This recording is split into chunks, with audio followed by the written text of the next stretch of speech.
はい、お待たせいたしました。それでは、講演会の後半の部を始めたいと思います。フランスからお招きしました、ゲノラ・フェリックスさん、改めて、拍手をお願いいたします。フェリックスさんが手元の資料にございます通り、フランスの、国立高等写真学院、そして、国立文化遺産研究所で、写真の修復について学ばれました。そして、今フランスの話で、写真の保存をどういうふうにやっていくかというところに取り組んでいらっしゃいます。それから講師の方の指導にも取り組んでいくということでございます。本日はそういうことで、文化遺産としての写真の保存と維持管理ということで、実際的にどういうふうにアナログ写真を保存していくかということについてお話を頂戴したいと思います。では、谷さん、よろしくお願いします。I would like to start thanking all the people who made this project possible, and first of all, Bertrand Lavédrine, who is an important French researcher and teacher in photography conservation, who asked me at the beginning of the year to replace him on this project planned for a long time. 今日は皆さんどうもありがとうございます。このプロジェクトの実現のためにご尽力いただいた皆様に御礼を申し上げたいと思います。それから保存修復家の権威でありますベルトランド・ラベドリンが今年の初めに私をこのプログラムに推薦してくださったということで今日ここに来ております。And I am very honored by the great trust he placed in me, and I'm also very happy to be in Japan today.It's a country that has always made me dream, but I've never had the opportunity to visit it before. ベルトランド・ラベドリンが私のことを信頼してこの仕事を任せてくださったことを非常に光栄に思っていますし、それから今回来日できたこともとても嬉しく思っています。日本に来ることをずっと夢見ていたんですけれどもなかなか叶わなくて今回は来日できてとても嬉しく思っています。Of course, I would like also to warmly thank the National Center for Art Research.For their invitation and their welcome, thanks to Mrs. Hidemi Toriumi and Mrs. Yoko SHIRAIWA, with whom I've been in contact since the beginning and who have helped me a lot in the organization of this lecture and the training I will give next week in Tokyo.それから国立アートリサーチセンターの皆様にも心より御礼を申し上げます。鳥海秀美さん、それから白岩陽子さん、今回の件でも私とずっと連絡を取りながらサポートをしていただきましたし、また東京の件でもさまざまなサポートをしていただいています。ありがとうございます。The conservation of photographic heritage is a recent profession because photography is a recent medium, less than 200 years old.And it has not been considered a heritage for very long. The first qualifying training was created in 1973 in the USA and in 1989 in France, where it is a specialty distinct from the conservation of paper and graphic arts. 写真遺産の保存修復の仕事というのは比較的新しい仕事です。というのは写真自体がまだ200年に満たない新しいものですし、それに長い間遺産としては写真は認識されてこなかったからです。写真保存家になるための教育が始まったのは最初に1973年にアメリカで、それから1989年にフランスで始まりました。そして紙やグラフィックアートの保存とはまた別の専門家として位置づけられています。With the arrival of digital technology, the conservation of photographs is often confused with the digital processing of photographic images, whose defects are erased with retouching software, or whose images are transformed to colorize them or even modify real elements. Conservators work directly on material objects to stabilize and possibly improve their condition,so that they can be passed on to future generations, but maintaining all their historical meaning and authenticity. 最近ではデジタル技術が登場しているので、写真保存というと、例えば写真をデジタル処理することと混同されてしまうことがあります。例えばレタッチソフトを使って血管を修正することとか、カラー写真にしたりとか、また実際の要素を変えてしまったりとか、そういうことと混同されてしまうことがあります。しかし保存修復家の仕事というのは、物としての写真を修復して、写真の状態を安定させて、場合によっては改善をして、写真の持つ歴史的な意味や神聖性を維持したまま次世代に伝えることをその目的としています。First, I would like to introduce you to this intriguing object. I have been interested in photography for a very long time, but I only really discovered it in 2001 during a study internship in the USA at the Harry Ransom Center, where it is kept. まずこちらをご覧いただきたいと思います。私この写真には長い間興味は持っていたんですけれども、実際に目にしたのは2001年にアメリカのハリー・ランサムセンターで研修中でのことでした。We know it much better in this aspect, as it was presented for a very long time in the history books of photography. It is the first photograph in the world taken by Nicéphore Niepce in 1827. で先ほどの写真こんな風にするとご存知の方もよくおられるかと思います。長い間写真の歴史の教科書にこのように載っていますので知っておられる方おられると思いますが、これはニセフォール・ニエプスが1827年に撮影した世界初の写真だったんです。Before I came across this photographic object, I had not fully understood what it was all about. It was just an image.A reproduction made in the 1950s by a Kodak employee, retouched so that it could be published and be relatively understandable because the original image is very oxidized and difficult to read. でこの写真を実際に見るまでは何が写っているのかよく分かっていなかったんですけれども、この画像だと1950年代にコダックの社員が作った複製で本に載せて出版することができるようにレタッチされた形になっています。元の画像は非常に酸化が進んでいて、何が書いてあるのか何が写っているのかよく分からない状態でした。It is already easier to understand it with this reconstruction of the situation in the left.Made in the right, made in the very place where Niepce made it. We see the image forming in the photographic camera. It simply represents the landscape from the window of the room in the house where Niepce was doing his research. 右側修復されたものが写っていますけれども、これを見るとニエプスが写真を撮影した場所がよくわかります。これはニエプスが研究をしていた家の部屋の窓から見える風景が写っていたんです。In fact, this image is inseparable from its materiality, its metal support of a certain thickness, its frame, its reverse, with the auto of manual inscriptions. でここに写っている写真なんですけれども、これは物質としての写真と切り離して、この画像自体は物質としての写真と切り離して考えることはできません。というのは、これには金属の指示体があって、その額縁があって、裏面には著者の手書きの署名があります。This long introduction shows that when we talk about photographic heritage, we talk about objects before we talk about images, as with any work of art of historical document. This is important because it means that it is not only the image that conveys information or sensations, but also in equal parts the material object.つまりここで私が言いたいことは、写真遺産について考えるときに画像としてよりもまず物として写真を考えなければいけないということなんです。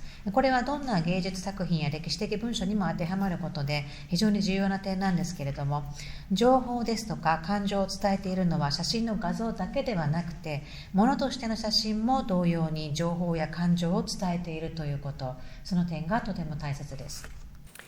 Technically, this is how we consider a photograph from its material angle. It is a cross-sectional view, which shows that even when we are faced with a photograph on paper, even if it is a very thin object, we consider its three-dimensional aspect. In the thickness, there is at least one support, for example, paper, particles that make up the image, for example, silver grains, and in most cases a binder, for example gelatin, which contains these image particles. 写真を物として見た場合、どのように構成されているかということなんですが、こちらは写真の断面図です。たとえ紙に印刷された写真であったとしても、非常に薄い媒体の上に印刷された写真であったとしても、すべての写真は3つの層から構成されています。まず指示体、例えばこの場合は紙ですけれども、指示体があって、それから、画像物質と呼ばれる、例えば銀粒子といったものがあって、そしてこれらの粒子を保持するための結合剤、例えばゼラチンなどがあります。An important notion to understand also in photography is the matrix. A very large proportion of what we call pre-digital photographs are first a negative, which is used to generate a positive print. In this case, we have a primary object, which is very important because it contains all the photographic information at its highest qualitative level. 写真においてもう一つの重要な概念はマトリックスです。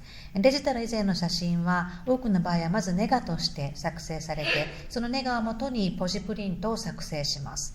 ネガというのは非常に重要で、ここに全ての情報が含まれています。写真情報が含まれています。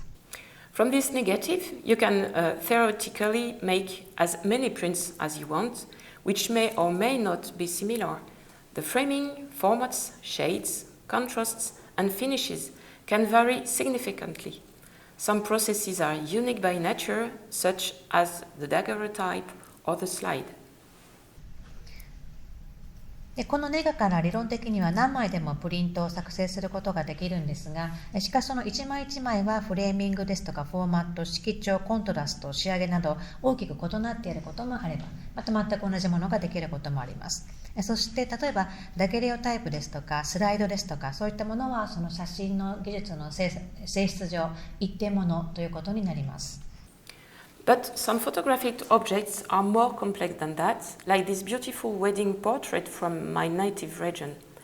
A unique large format print was made from a 13 by 18 glass negative, retouched and mounted under a frame. しかし物によっては非常に複雑なものもあります。複雑な構成のものもあります。例えばこちらなんですが、これ私のふるさとで撮影された結婚式のポートレートです。この写真の場合には13センチから13センチ ×18 センチのガラスネガに修正を加えて、大判のプリントが1枚だけ作成されて、そして額装されています。We therefore obtain a cross-sectional view of this object, which is much more complex than the previous diagram. During a conservation treatment, it is all these elements that must be considered, treated, and conserved. この写真の場合には断面図はこんな風になっています。先ほどお見せしたものよりもかなり複雑になっているのがわかると思います。ですのでこういった複雑な写真の保存修復の場合には全ての要素を考慮して処置をして保存をすることが必要です。So what does photographic heritage represent from a material point of view? Since photography is indeed a material object, it has a support which can be made of metal, of glass, of plastic, paper, and even fabric, ceramic. Today, the media of photography are commonly screens. 写真というのは物理的なものですので指示体が存在します。指示体というのは例えば金属だったりガラスだったりプラスチック、紙、さらには布や陶器で作られていることもあります。最近では一番よく媒体として使われているのはスクリーンです。Most photographic processes have a binder, which can be over time albumin, collodion, gelatin, gum. ほとんどの写真には結合剤が使われています。結合剤とは例えばアルブミンだったりコロジオン、ゼラチン、アラビアゴムなどが使われています。The image is formed by metallic particles, silver of course, but also mercury, iron, platinum, palladium, pigments and dyes. This sometimes mixed with potato starch in the case of photochromes. And today the image is formed by pixels. 写真の画像の部分ですが、これらは金属粒子でできています。銀だったり水銀、鉄、プラチナ、パラジウム、そして顔料と染料で構成されています。オートクロームの場合にはジャガイモのでんぷんが混ざっていることもあります。ただ最近の写真の画像はピクセルでできています。Beyond these obvious elements, photographic heritage includes also photography studio and laboratory equipment. 写真遺産といったときには写真そのものの以外にもスタジオですとかラボの機材も含めて写真遺産と呼ばれます。And also the history and equipment of industries that began in the 19th century and some of which have disappeared today. 19世紀に始まって今ではもう見られなくなってしまったような写真関連の産業の歴史、それに関連するものも含めて写真遺産です。As well as the history of various professions, portrait photography, forensic photography, shooter, trader, reporter, with all the specific photographic production they generate. それからさまざまな写真関連の職業も写真遺産です。ポートレート写真家、法医学写真、撮影者、トレーダー、報道写真家などです。But also amateurs, photographic societies, photo clubs. その他にもアマチュアの写真愛好家ですとか写真クラブもそうです。It is a very diverse practice of presentation from framing to albums, including jewelry, and which varies according to culture. 写真遺産には非常に多様な形態があって、額装だったりアルバムだったりジュエリーもあります。文化によってさまざまな形態の写真が遺産として残っています。Photographic heritage also have a memorial dimension, an artistic dimension, sometimes with a complex materiality. 写真遺産には記憶としての側面と芸術的な側面があります。また物理的なものとしても非常に複雑な形態の場合もあります。We finally have, on a massive scale, family photography, neglected for a long time by archives and museums, and which is also beginning to interest heritage with particular complexities that of its identification, its transmission, and sometimes its poor conservation linked to its lack of consideration. それから家族写真。家族写真というのはたくさん存在していますが、長い間アーカイブや博物館は目を向けてきませんでした。しかしこれらの家族写真も最近では遺産としての注目を集めています。ただこれまであまり目を向けてこられなかったので、識別や伝達に問題があったり、保存状態が非常に悪いこともあります。The problems related to the conservation of photographic heritage are also very diverse. It is important to identify and understand them to then propose appropriate solutions. 写真遺産の保存に関連する問題というのも非常に多様で様々な問題があります。それぞれの写真遺産がどのような問題に直面しているかを理解して、それに対してそれぞれ適切な解決策を考えることが大切です。From the very beginning of the history of photography, the problem of the stability of images has arisen, linked to the presence of silver that makes up the images. The first photographic images, such as those of the pioneers William Henry Fox Talbot in Great Britain or Hippolyte Bayard in France, inventors of the first photographic processes on paper, were stabilized but not really fixed. They are therefore extremely fragile to light and cannot be shown much. 写真が発明された当初から画像の安定性に写真というのは常に問題があります。これは画像を構成している銀の存在に関連しています。初期の写真画像、例えばイギリスのウィリアム・ヘンリー・フォックス・タルボットやフランスのイポリット・バヤールなどが写した紙状の写真ですけれども、こういった写真というのは安定化はされていたんですけれども、完全に固定されていませんでした。ですので非常に光に対して脆弱ですので、簡単に展示したり人に見せたりすることはできません。This is the paradox of photography, which is born of light, but is also very sensitive to it. 写真には光がないと撮れないという特徴と、同時に光に非常に脆弱であるという、そういった矛盾した特徴があるんです。Photographs may have physical preservation issues. それから写真には物理的に物として保存するのが非常に難しいという側面もあります。Breaks. Glass negatives represent a significant number of photographs. A simple studio run by a single photographer may have produced tens of thousands of them throughout its existence. でまず破損という問題があることがあります。ガラスネガの写真というのは数多く残っていて、一人の写真家の簡素なスタジオであっても何万枚ものガラスネガが作成されていた、そういった事実があります。There are also positives on glass, such as this panoramic photograph. Glass is a very stable material, but it is physically fragile. それからこちらの左側のようなパノラマ写真のようにガラス状のポジ画像が残っている場合もあります。ガラスというのは非常に安定した物質ではあるんですが、物理的には壊れやすいものです。The collections of negatives have often been poorly preserved after their period of use by the photographer. They have often been relegated to cellars or attics, piled up, transported without protection, and sometimes even thrown away.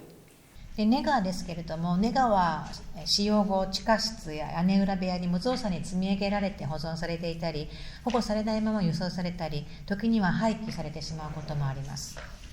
This photograph is a part of a lot bought in a good condition at auction by an archive service and which was shipped to them in its original box without protection.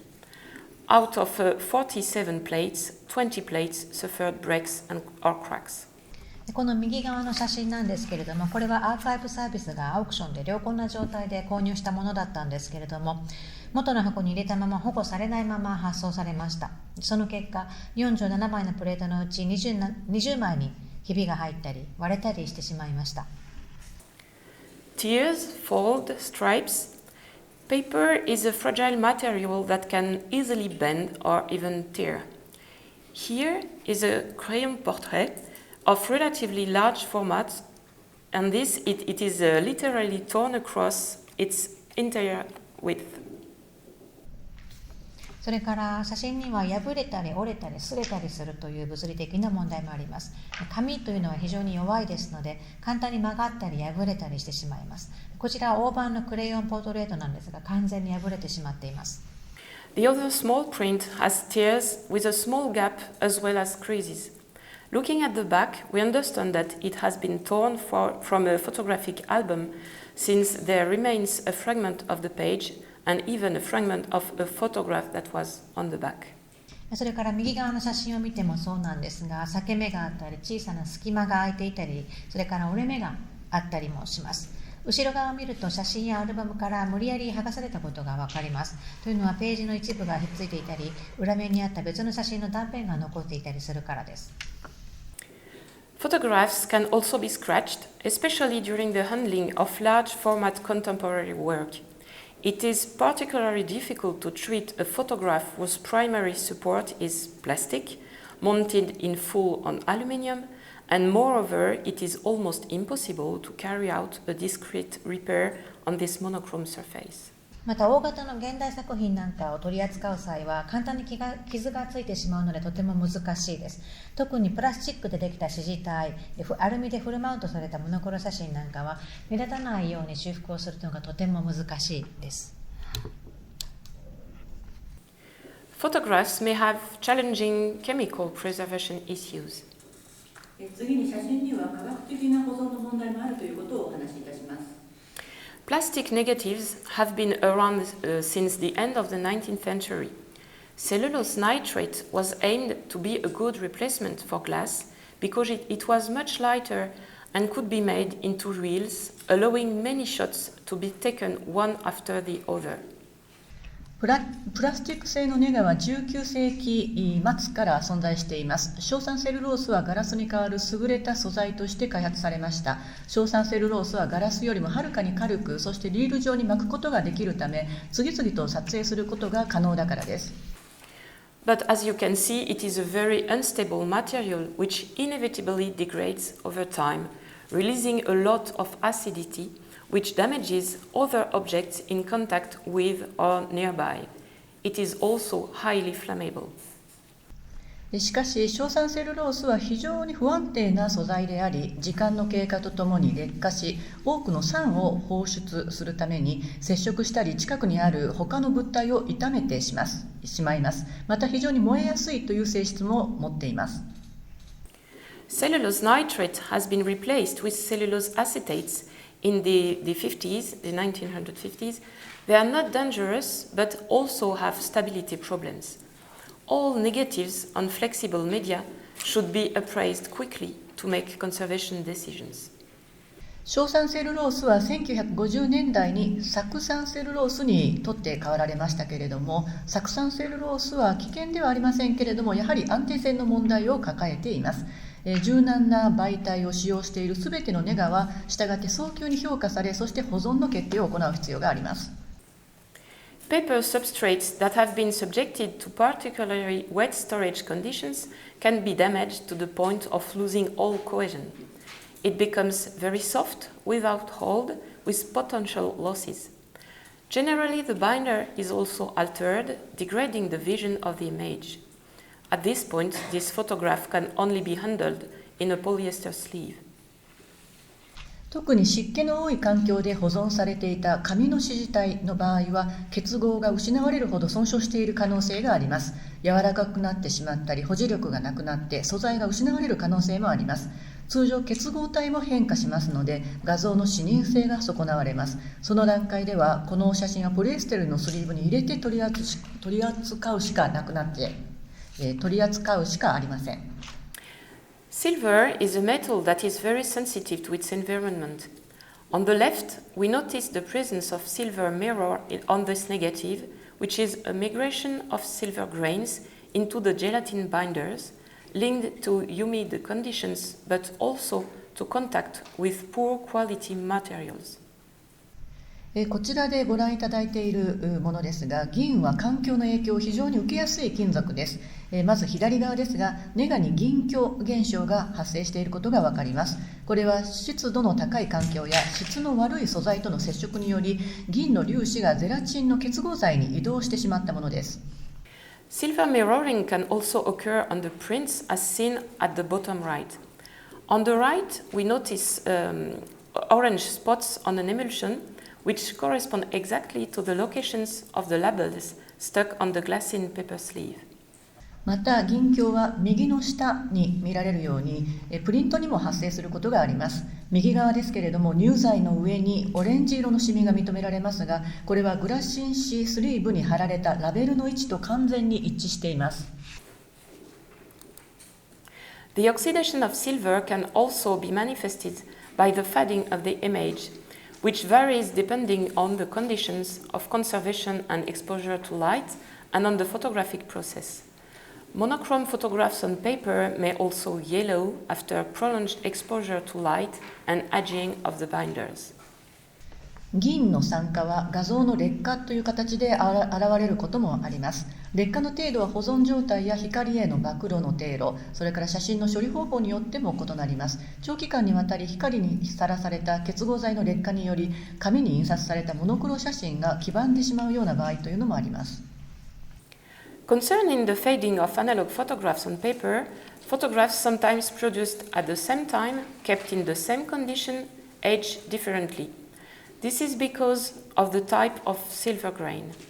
The oldest printing out processes contain very small grains of silver, while the more recent developing processes contain much larger clusters, so that the latter are less susceptible to oxidation than the former. They are also less sensitive to light. 紙に印刷されたアナログ写真の退色に関しては、同時に撮影された写真でも同じ条件で保存されている場合でも、経年変化の度合いというのは異なります。これは銀の粒子の種類によるものです。最も古い印画技法では非常に小さな銀粒子が使用されていますが、より最近の現像プロセスではより大きな粒子クラスターが使用されているため、後者は前者よりも酸化の影響を受けにくくなっています。また光の影響も受けにくくなっています。The fading can also be defects related to the original printing process. Insufficient washing does not remove all the residues from the fixing bath, which will cause sulfidation. The halftones of the image take on colorations that range from yellow to brown. This can be made worse by poor storage.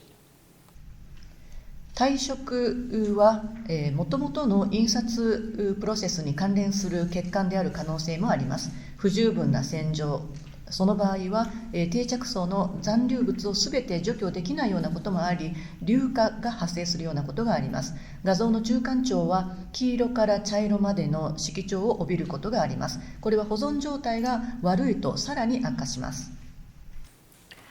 The materials and adhesives used for mounting, the paints used for the frame, but also for the walls of a gallery, for example, can release peroxides that will damage the photographs by chemical reaction, like these small dots in the dark areas which appear silver or orange depending on the angle of view.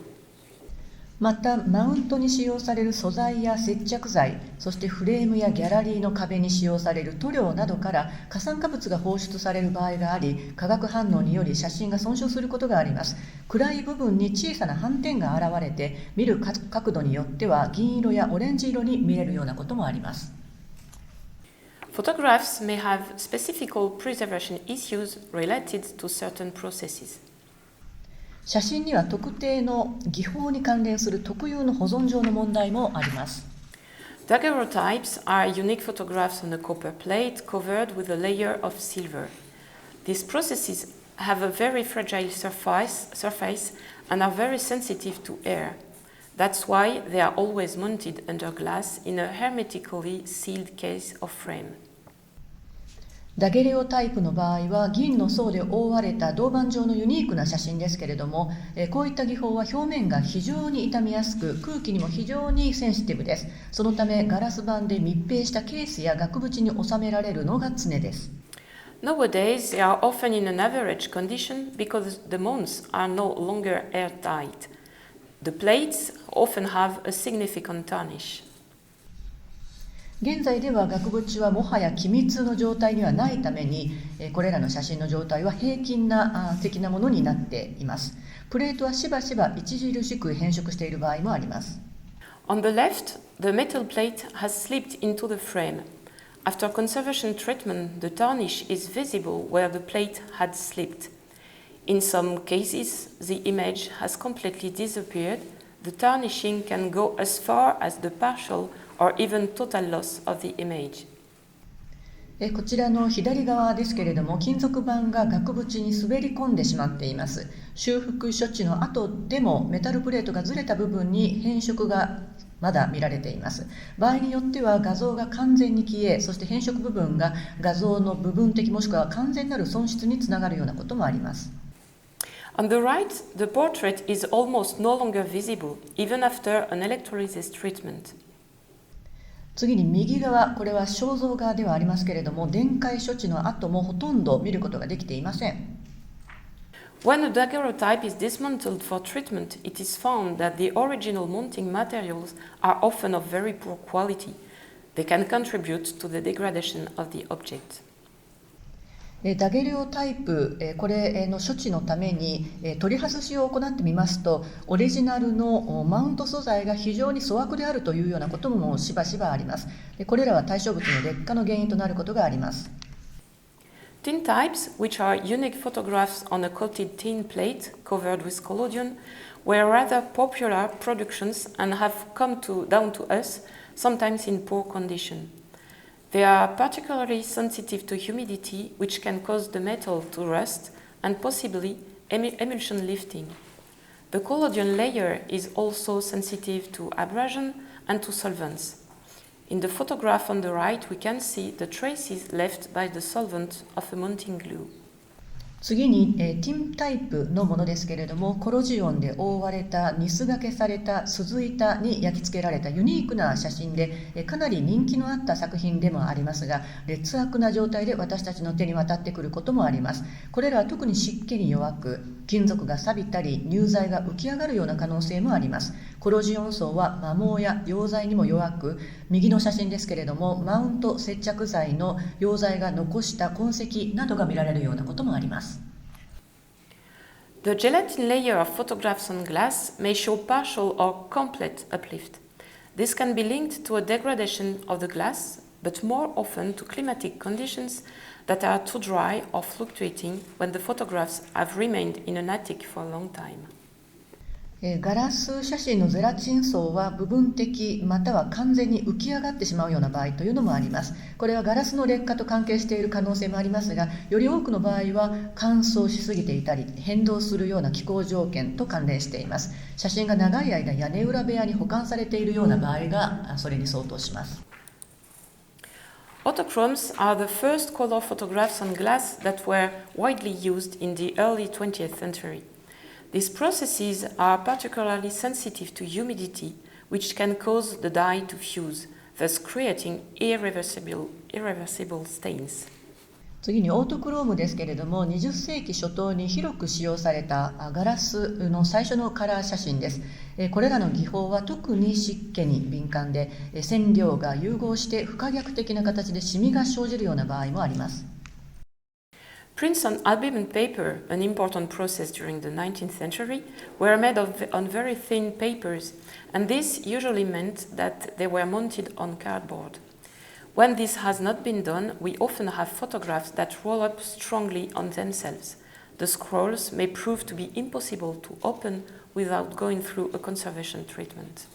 次に鶏卵紙へのプリントですが、19世紀に重要な技法でありました。非常に薄い紙に作られているために、通常は厚紙に貼り付けられていました。しかしそのような処置がなされていないような場合、写真が強く丸まってしまうようなことがよくあります。そのような場合は保存処置を行わなければ開くことができない可能性があります。Most color photographs are fragile and sensitive to light.We observe degradation where some dyes fade at higher rate than others, thus creating color shifts. ほとんどのカラー写真は大変脆弱で光に敏感です。染料の退色速度には差があり、カラーシフトが生じることがあります。The paper can also turn yellow. Depending on the brands of papers and years of production, there are great differences in preservation.また紙も黄ばむことがあり、紙の銘柄や製造年によって保存状態には大きな違いがあります。This is a problem that arises in a significant way, especially in museums that hold contemporary photographs.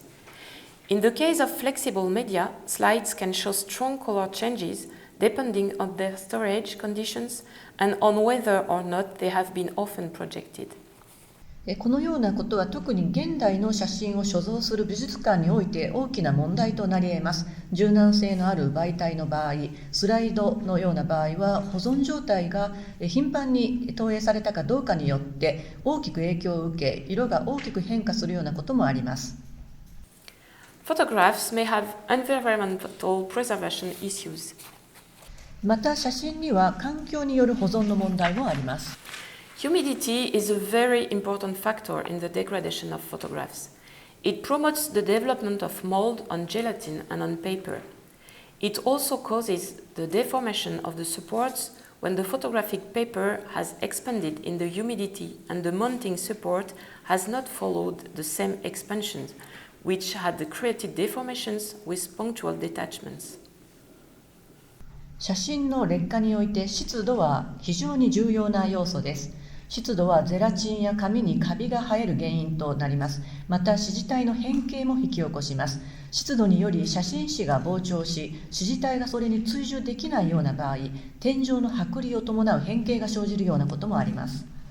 Adhesives can also be altered by moisture and mold. Temperature has a significant impact on photographic materials, and the stronger it is, the more it will age them in an accelerated way.接着剤も湿気やカビの影響を受けます。また温度は写真素材に大きな影響を与え、温度が高ければ高いほどそれだけ劣化も早まります。Sometimes water damage can be worse. The collection of photographs on glass received drops from a flood on the floor above. Some of the plates have been completely lost. The glass itself is here altered with micro cracks that forms a veil.水によるダメージは時にさらに深刻な結果をもたらす場合があります。このガラス写真のコレクションは、一つ上の階の浸水からの水漏れに侵され、一部のプレートは完全に失われてしまいました。ガラス自体にベールのような微細なひび割れが生じてしまっています。Water damage on gelatin paper prints can also create adhesions between items, gelatin being also a strong adhesive that reactivates with moisture. また湿気により再活性化すると強力な接着剤のような効果を持つゼラチンはジェラチン紙プリントの水濡れにより他のアイテムとの癒着を引き起こすようなこともあります。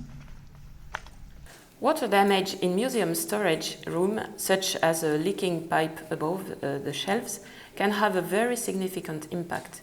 In this case, a significant part of the negatives had to be thrown away. 博物館の収蔵庫で棚の上の配管から水漏れがあったような場合などは非常に深刻な影響が考えられます。こちらのケースではネガの大部分を廃棄せざるを得ませんでした。Light also has Light has also a very important impact on a photograph. This is a crucial point in conservation since the collections are intended to be shown to the public, but at the same time we want to preserve them for as long as possible. また光というのも写真に非常に大きな影響を与えます。これは保存という意味では重要なポイントとなります。なぜかというと収蔵品は一般公開されることを目的としているわけですが、同時に可能な限り長く保存したいとも考えているからです。Dust is also an important deteriorating factor, especially since photographs have often been neglected and sometimes left in the dust for years. The presence of dust is not only an aesthetic issue, it also contains abrasive particles, nutrients appreciated by mold or insects, and many pollutants that can damage photographic images. また、埃も劣化の大きな要因となり得ます。特に写真が長年放置され、埃にまみれていたような場合、その傾向が顕著です。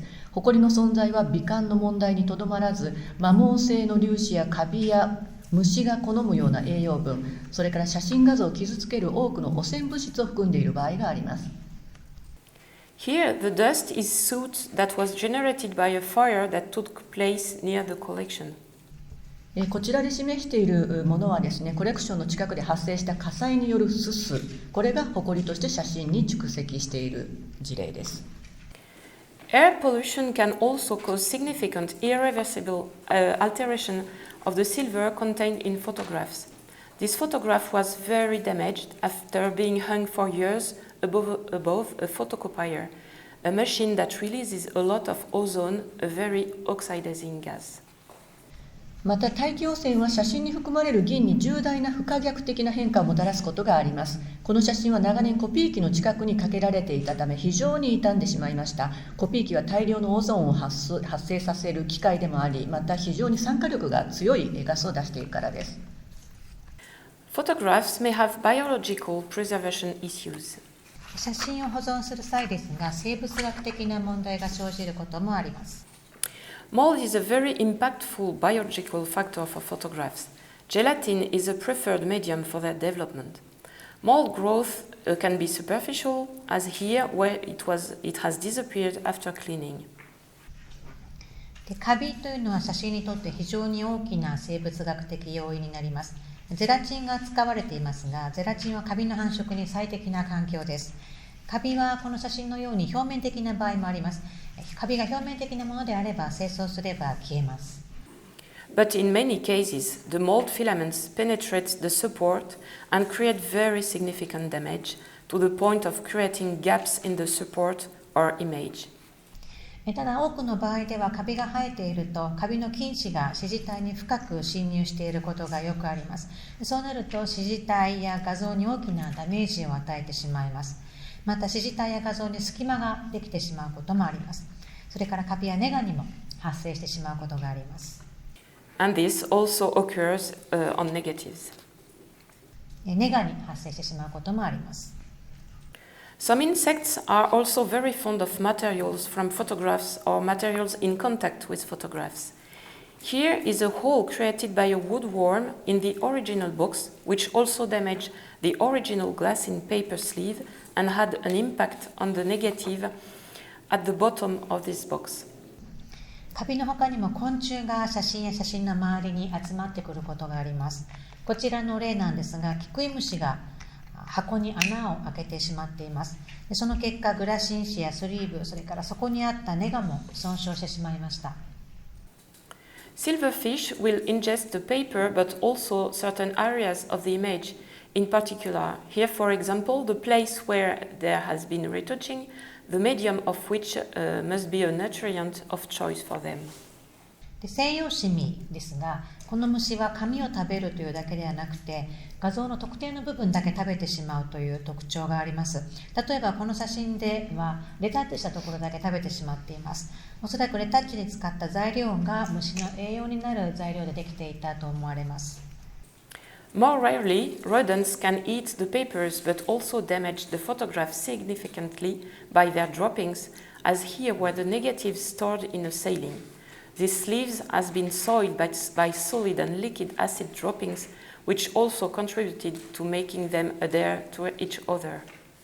それから稀な例ではあるんですが、齧歯類が紙を食べてしまうこともあります。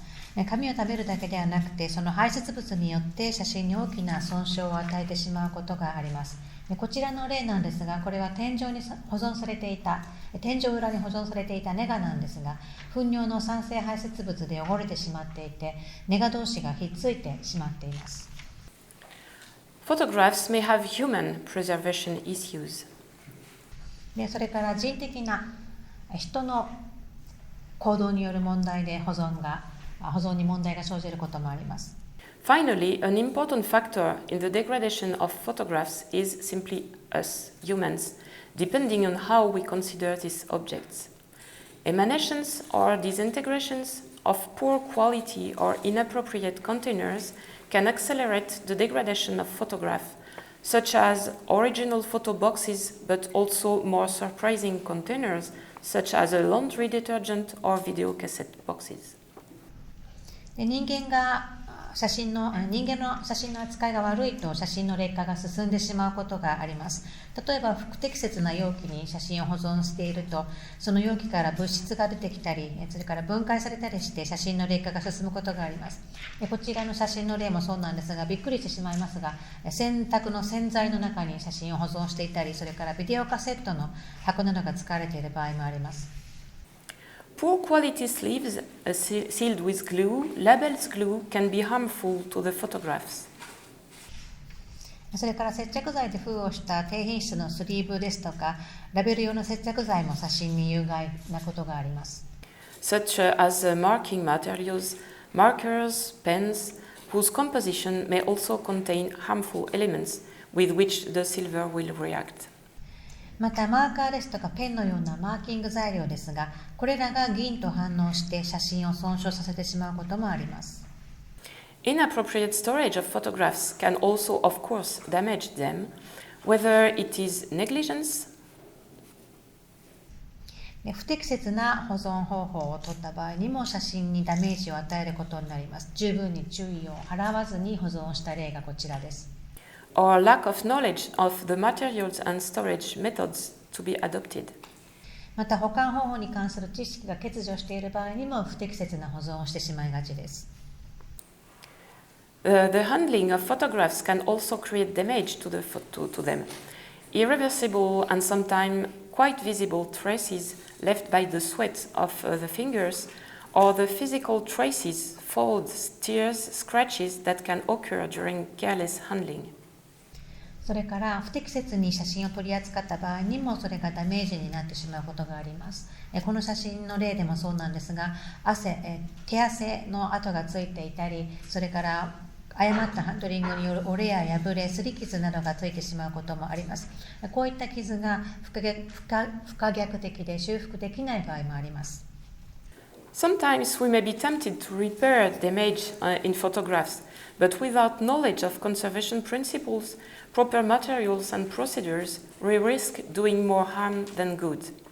The use of tape is one of the conservator's nightmares. またこういった損傷を受けた写真を見ると修復したいと思ってしまうことがあるかもしれないのですが、しかしちゃんとした知識がないままに保存を試みてしまうと、あるいは修復を試みてしまうと、かえって状態が悪くなってしまうリスクがあります。この場合にはテープが使われていますが、テープを貼ってしまうというのは保存修復家にとっては悪夢のような状態です。As you can see on these paper photographs. こんな風な例ですが、テープ使うのは最悪です。The framing can also be a source of problems. For example, because of mounting without a gap between the glass and the print. This is a work that has suffered slight water damage or strong condensation. The brown stains are due to the fumes of the poor quality cardboard closing the frame, and the bluish areas correspond to adhesion between the photographic paper and the glass due to the swelling of the gelatin in humidity.It is an alteration that is very difficult to treat. 額装が問題を起こしてしまうこともあります。例えばガラスとプリントの間に隙間がない状態でマウントされた場合、問題が起こってしまいます。こちらの例なんですが、少量の水と結露でダメージを受けてしまっています。茶色いシミの部分ですが、これは額装を閉じるボール紙から発生した蒸気によるものです。で、青みがかったところですが、これは湿気によってゼラチンが膨張をして写真がガラスに密着したためです。非常にこういった場合には修復が困難になってしまいます。Mounts also often present problems due to unsuitable materials such as chipboard panel closing backs containing a lot of solvents or adhesive tapes containing harmful glues.Here too, there is a problem of crystal development inside the glass, either because it has not been properly cleaned at the time of mounting, or because it is a chemical reaction between this type of glass and the photographic materials. それからマウントですけれども、溶剤をたくさん含んだチップボードパネルですとか、有害な接着剤を含む粘着テープなど、こういった不適切な素材が使用されていることがよくあります。こちらの例でもそうなんですが、ガラス内に結晶ができてしまっています。これはマウント時にガラスが正しく清掃されていなかったか、あるいはガラスと写真素材との化学反応によって起こったものです。So this was not an exhaustive presentation as the problems can be infinite, but we will talk about solutions now. で、他にもいろんな問題が写真には起こり得るんですけれども、こういった問題に対して今度は次に解決策を考えていかなければなりません。So after all these calamities, let us now address the solutions that photography conservation can offer. で、こういったさまざまな状態に対してどういった解決策があるのかを次に見ていきます。It is important to understand that each case is unique. Each photographic object, each context of degradation, each context of conservation is different. で、まず理解しなければならないことは、それぞれの写真遺産に関してケースバイケースで考えなければいけないということです。それぞれの写真の一枚一枚の劣化の状況、保存の状況はそれぞれ異なっています。There are therefore no ready-made recipes. ですので、決まったレシピ、これをやればいいという方法はありません。To estimate the treatments to be done on a photographic object, we will have to cross-reference different data, such as the value of the object for its owner, its fragility, and the level of aggression received. From this, it can be determined what has priority from a material point of view and from the point of view of the owner. 対処方法を考える際なんですが、さまざまなことを考えていかなければなりません。例えば、その写真の所有者にとってその写真の価値はどんなものなのか、写真の脆弱性はどのぐらいなのか、受けたダメージはどのぐらいのレベルなのか、こういったさまざまなデータを合わせて考えなければなりません。それによって写真の物理的なものとしての観点と所有者の観点から考えて何を優先させるかを検討します。The work begins with a careful observation of the photographic object, front, back, and so on. And here you can see that the back can contain a lot of informations and things.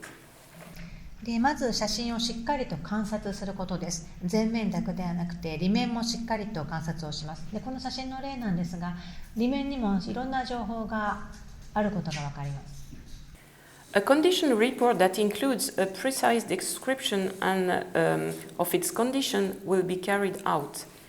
Everything that will be carried out during the treatment will be recorded, and photographic documentation will be made before, after, and if necessary during the treatment.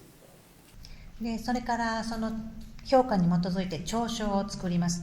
写真の正確な状態をこの調書には記載します。そして処置をした場合にはその処置の作業をすべて記録して、処置の前後、それから必要に応じて処置中の写真記録なども作成します。Sometimes we only carry out a condition report that will allow us to document the state of the photographs at a given time, for example, before a loan. 写真の貸し出しをする前にその時点での状態を記録するために調書を作成することもあります。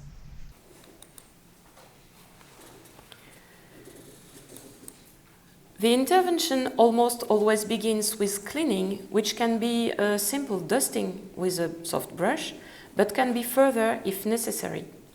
We use erasers and solvents depending on the processes and the condition of the photographs. 写真の処置をする場合なんですが、ほとんどはまず清掃から始めます。柔らかいブラシを使って簡単に塵を払うだけで済む場合もありますし、必要に応じてさらに清掃することもあります。消しゴムですとか溶剤を用いて写真の状態に応じた処置をしていきます。All the products we use have been tested for safety in photographic materials. The goal of this treatment is not only aesthetic. The aim above all is to eliminate or reduce sources of potential alteration. でこの清掃の際に使用するものですけれども、すべて写真素材に対して安全であるということを確認してから使っています。この清掃をする目的ですけれども、単に美観を保つことだけではありません。清掃することによって潜在的な劣化の原因を排除したり、あるいは減らしたりすることもその目的です。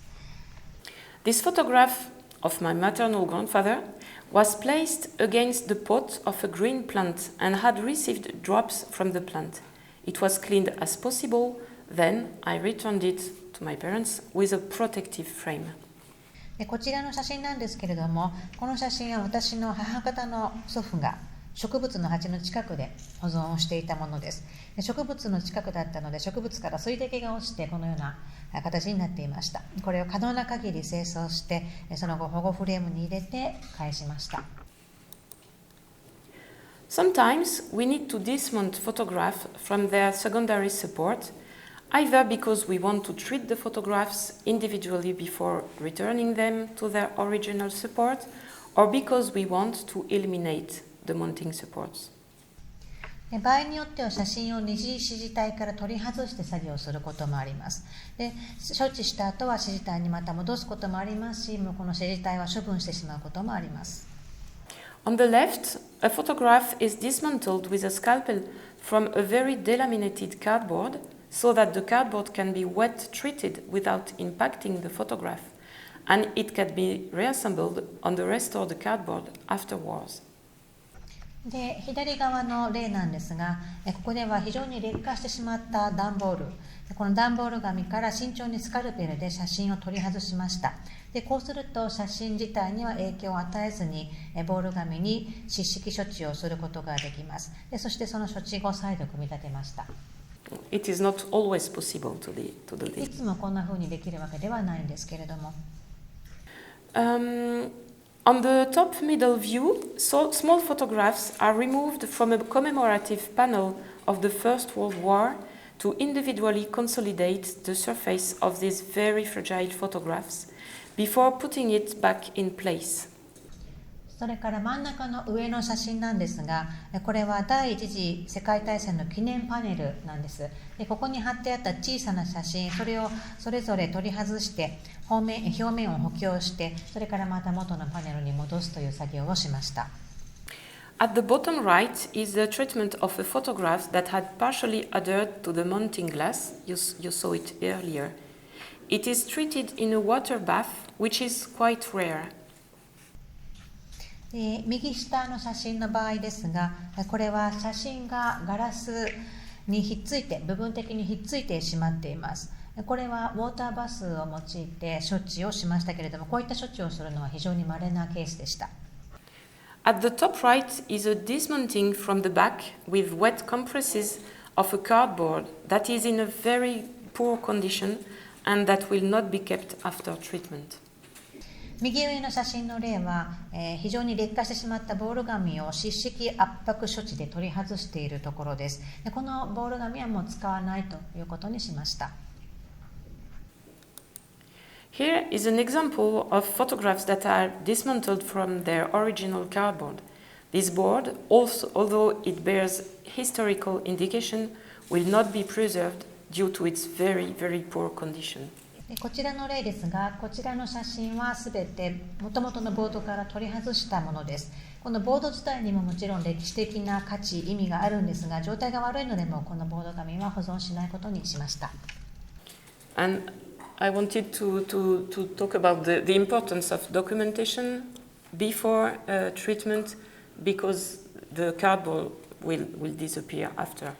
でこのボードはもう処分してしまうということに決めましたので、その場合にもやはりそこに含まれていた情報についてはしっかりと記録をしておくことが重要だということです。When photographs show deformations, there are gentle humidification and flattening procedures. Here is a set of photographs that rolled up on themselves after having suffered high humidity during a water damage. 写真に変形が見られるような場合というのがあります。そういった場合は穏やかな形で加湿を行って、そしてフラットニングの処置を行うような場合があります。こちらですが、水害によって高い湿度にさらされた後に丸まってしまった写真の一式です。They were placed in a humid chamber that allows steam humidification until the paper was relaxed. Then they were placed under press to dry under stress and regain their original flatness. 蒸気を使った加湿が可能な湿度の高い容器に保管をして、そして紙が緩むまで待って、そしてその後プレス機を当ててストレス下で乾燥させ、元の平らな状態に戻しました。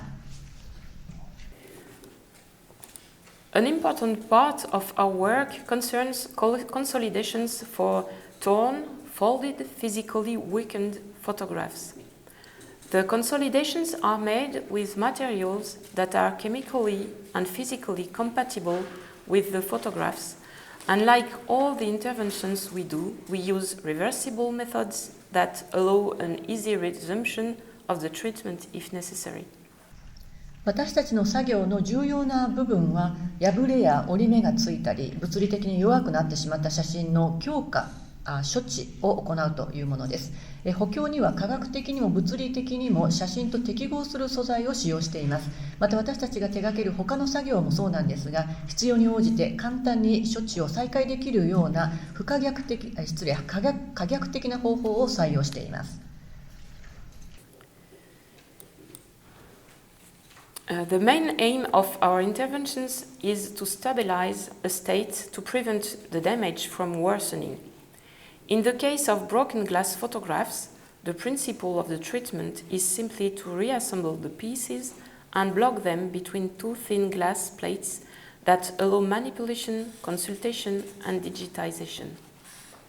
処置の主な目的は、損傷のさらなる悪化を防ぐために状態を安定化させるというところにあります。ガラスが割れたような写真の場合は、処置の原則としては単純に破片を再び組み立てて、取り扱いや閲覧、そしてデジタル化を可能にする2枚の薄いガラス板で挟むというようなことです。In the case of incomplete photographs, we can recreate missing parts using conservation papers that we choose for their thickness and texture, and that we can tint or even varnish if necessary. In this case, this made it possible to handle the object without risk, but also to improve its visibility. 欠損した写真のような場合は、厚さや質感で選んだ保存用紙を使って欠損部分を再現し、そして必要に応じて着色もしくはニス掛けなどを行うこともあります。こちらの場合はオブジェクトの取り扱いが安全になって視認性も向上しました。Sometimes we combine many kinds of treatments. On this very damaged photograph, but very precious for the city of Brest, which has heavily bombed during the Second World War and which lost many buildings, including this, we carried out consolidations, reintegration, retouching, and we were able to remove the tape and to reduce the traces of glue. 時にはさまざまな処置を組み合わせるようなこともあります。こちらの写真、大変損傷が激しい写真ですが、これは同時にとても貴重な写真です。第二次世界大戦中に激しい空爆を受け、この写真にも写っている建物も含めて多くの建物が失われたブレスト市の様子を写した写真です。この場合は強化処置を行ったり、再構成、それからリタッチ、これらすべてを行って、そしてテープも剥がして接着剤の跡を減らすことができました。Retouching is an optional and aesthetic operation that can be carried out with watercolor on small intermediate layer so that the retouching does not penetrate the fibers of the paper and therefore remains reversible. Here I use a binocular magnifying glass which allows me to be very precise. リタッチですけれども、水彩絵の具を使って小さな中間層で行う必ずしも必須ではない神秘的な作業です。リタッチが紙の繊維に浸透しないようにして可逆性を維持することが大切です。ここでは非常に精密な作業ができる双眼拡大鏡を使用しています。When the image is very incomplete, the principle is not to recreate missing parts, but to mitigate the effect of the gaps that sometimes come in front of the image and to allow easier visibility.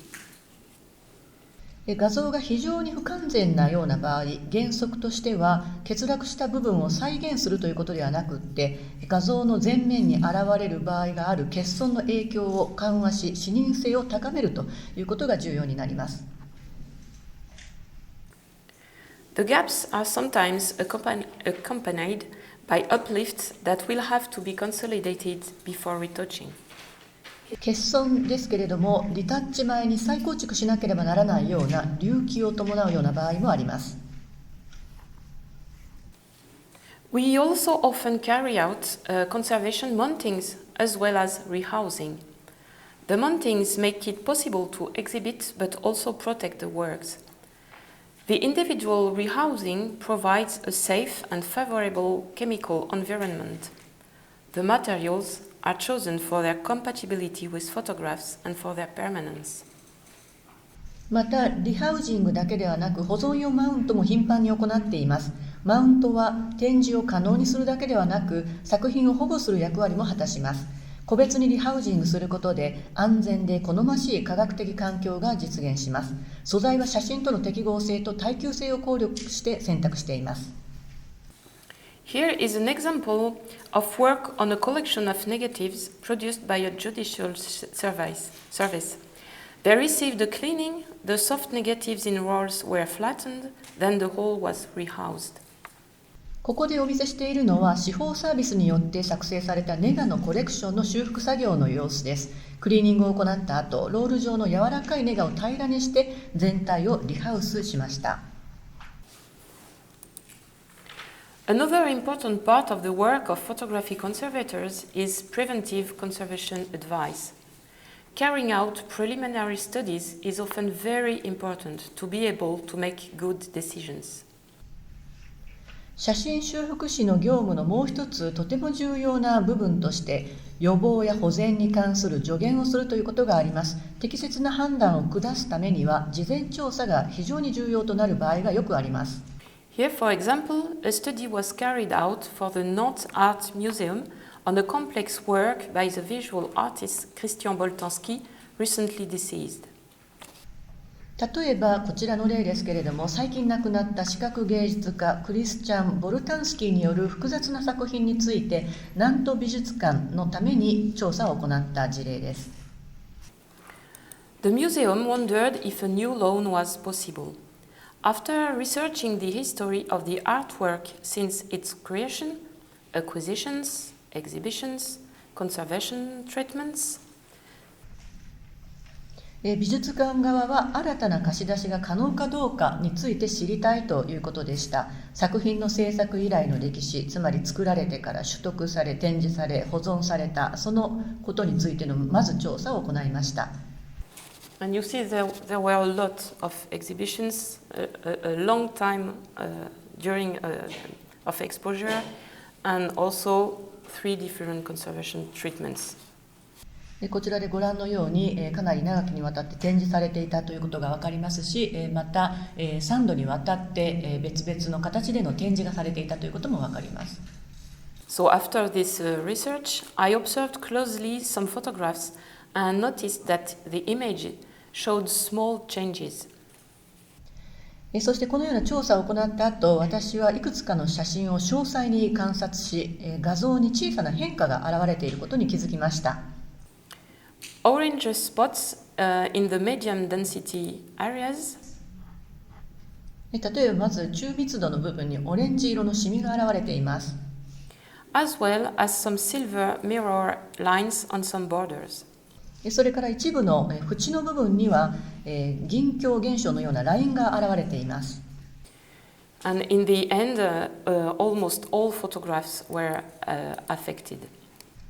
結局最終的にはほぼ全ての写真が影響を受けていたということが分かりました。In fact, the original low quality montages, which has been redone during a conservation treatment in 2013, combined with the strong light of the very close bulbs and the last 6 months exhibition, had created an unfavorable environment. 実際2013年の保存処置でやり直されたオリジナルの低品質なモンタージュは非常に近い位置に置かれていた電球の強い光の影響も受けていましたし、また過去6ヶ月間の展示が相まって好ましくない環境に置かれていたということが分かりました。In the photographic documentation produced in 2013, so during a conservation treatment, these alterations are not yet visible. 2013年に作成された写真資料を見ますと、つまりこれは保存、処置が取られていた時ということですが、その記録を見ますとこれらの変化はまだ見られていませんでした。After discussion with the museum, it was therefore decided that it was too risky to continue to present the work as it was. そのような結果、美術館と協議をし、作品をそのまま展示し続けるのはあまりにもリスクが高いという結論に達しました。The artist has already been consulted previously before his death and is known for not giving specific importance to the original prints. このアーティストですが、生前すでに相談を受けており、オリジナルプリントに特別なこだわりは持たないということが分かっていました。So the museum therefore decided to make facsimiles of these photographs and place them in the frames instead of the original photographs. The latter are kept in the museum for history but will no longer be exhibited. そのため美術館はこれらの写真の複製を作成し、オリジナル写真の代わりにフレームに入れることを決定しました。そしてオリジナル写真の方は歴史的資料として美術館に保管されますが、今後展示されることはありません。Other types of studies may concern an entire collection. For example, the study of the collection of 500,000 negatives of the Brittany Museum, which made it possible to determine which collections were made of cellulose nitrate, to set up a treatment protocol, to launch and manage a project in order to be able to preserve these problematic collections in good condition, in particular by cold storage. また別の種類の調査ではコレクション全体が対象となったような場合もあります。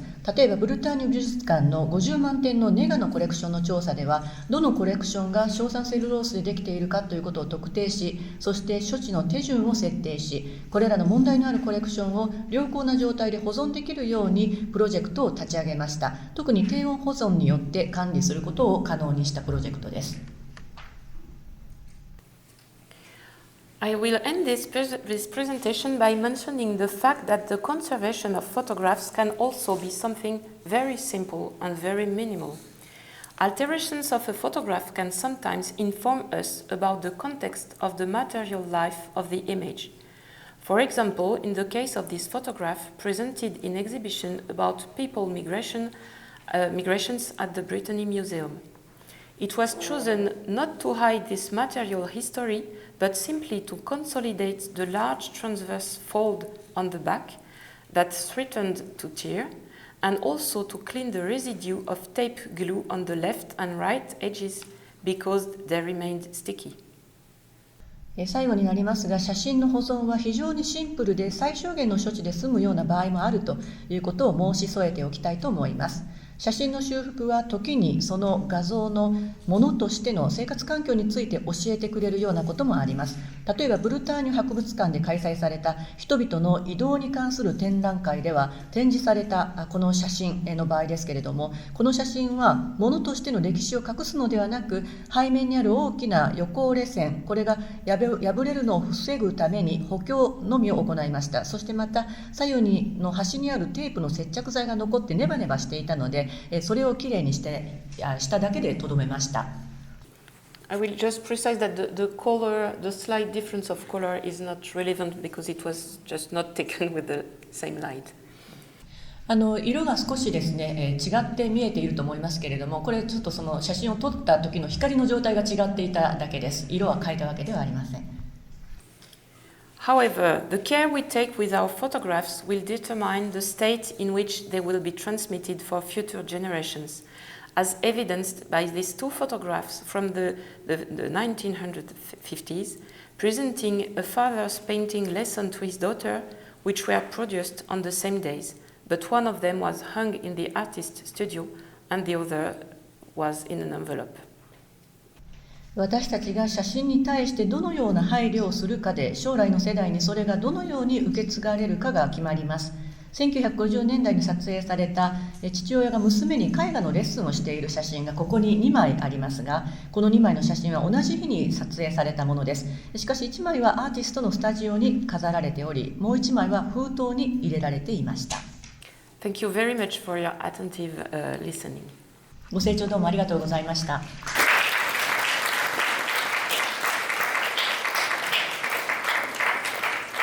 黒田さんどうもありがとうございました。非常にたくさんの、事例を示していただいて、本当に写真のファンというのはデリケートなものだということはよく分かったかと思います。